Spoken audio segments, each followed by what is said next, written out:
Hello and welcome to yet another episode of the Euroman movie report. This week I'm going to talk about The Amazing Spider-Man 2. The Amazing Spider-Man 2 is of course the sequel to the 2012 reboot of the Spider-Man universe. And once again we have Mark Webb, get it? But that's his name, at the helm. And you really start to see the aspects of the Spider-Man universe come together, and I'll address that later in the video. And then of course it's the right time to say that this review will contain a lot of spoilers, so for you Americans out there who don't get to see the movie until May 2nd, then you should switch off this review now. You're warned. Once again we have Andrew Garfield, you know, Eduardo Saverin, from The Social Network, who also played Spider-Man Peter Parker in the first Amazing Spider-Man, returning to the role as Spider-Man. And now we see that the city of New York has really gotten to know Spider-Man, and he has become an integrated part of society, with police accepting his presence at crime scenes, etc. But I guess that's not very surprising, because the NYPD, they really have to to fight some weird characters in this Spideyverse. And of course the movie begins with Spider-Man on a mission chasing down Paul Giamatti, who later becomes the Rhino. He has stolen some plutonium from Oscorp, and you really get the 3D with Spider-Man swinging across the skyline of New York. And that's a very good scene, and Paul Giamatti, it was fun to see him in that kind of role, and we see him later in the film. And then of course we have the oh so lovely Emma Stone once again returning as Gwen Stacy. But anyway, then enters our villain, Dehan, who we saw for the first time in Chronicle. He plays Harry Osborn, and we know from the previous trilogy and from the comics that Peter Parker and Harry Osborn are friends. And here Norman Osborn, Harry Osborn's father, played by Chris Cooper, who is great at playing a bad guy / asshole. He is dying from this special weird disease we heard about in the first film, and Harry Osborn goes to visit him, and Chris Cooper, he's really turned into this monster with reptilian-like nails and stuff like that, and his face is all green.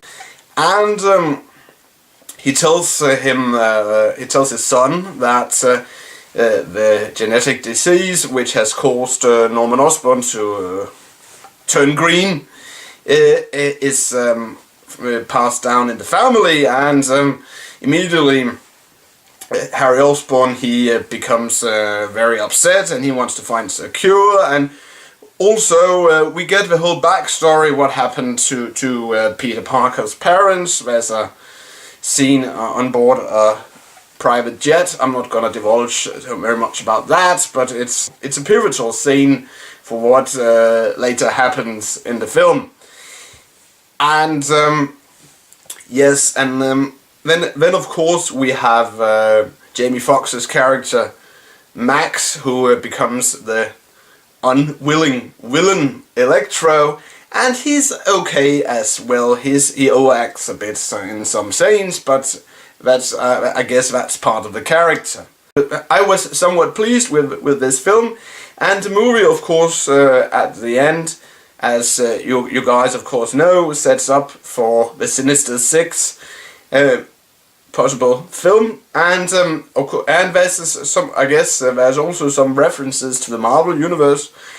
For instance, where we have Paul Giamatti's character. He has been, which we are told in the film, he has been imprisoned in the vault which is one of these supervillain prisons. And it will be interesting to see if we're going to see any of these supervillain Marvel prisons in later Spider-Verse films, but I guess we will see. But I was pleased with this film, and but except, and here's of course the most major spoiler of them all, that Gwen Stacy, she leaves the Spider-Verse. She, like in the comic, she dies, and it was a bit that was a bit sad, but it was also expected. Not to forget the man in the trench coat we saw visiting Kurt Connors at the end of Amazing Spider-Man. We learn that his name is Fields or Fierce. I don't remember it 100%, but we didn't learn anything else about him. I didn't watch the after credit scene. I don't know if there was an after credit scene, but I guess we'll learn something more about him in Amazing Spider-Man 3. So to sum it up, okay acting, somewhat okay special effects. Sad to see Gwen Stacy go, but I guess we need to follow the comic. But 4 out of 6 Coca-Cola bottles.